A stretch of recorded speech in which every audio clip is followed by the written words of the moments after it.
Child Safety Minister Shannon Fettimer said she was shocked and horrified to discover one of her electoral officers had a criminal record for child pornography. Ms. Fettimer said the man was employed for less than a month and was made to resign immediately. The man was employed by the Queensland Parliament, which did not conduct criminal checks, she said, but added that the policy has since been changed and background checks are now undertaken.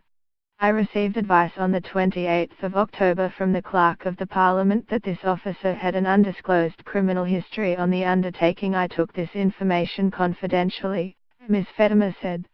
I had absolutely no knowledge of this and was completely shocked and horrified like everyone else. I sought the staff member's resignation that day.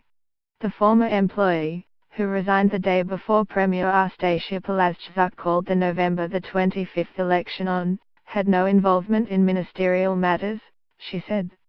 What this shows is a significant gap in the policies and procedures of the Queensland Parliament, and I am pleased the clerk has made changes to our policies to require criminal checks. We need to make sure these checks are done. It affects every politician. LNP spokeswoman Ross Bates called on Queensland Premier Anastasia Palaszczuk to explain how a man convicted of child pornography offences was working in the electorate office of the Minister for Child Safety. Today's reports of a man convicted of child pornography offences working in the Child Safety Minister's office is simply disgusting, and has exposed children, whose number one need is protection, to unacceptable risk, Ms. Bates said. Can the Premier guarantee Queenslanders no further child safety employees pose a risk to vulnerable children?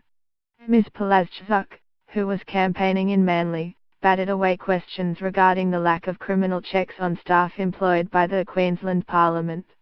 That is a matter for the clerk, and I understand the clerk has now instituted criminal history checks for electoral staff. And I applaud him, she said. Copyright AAP 2017.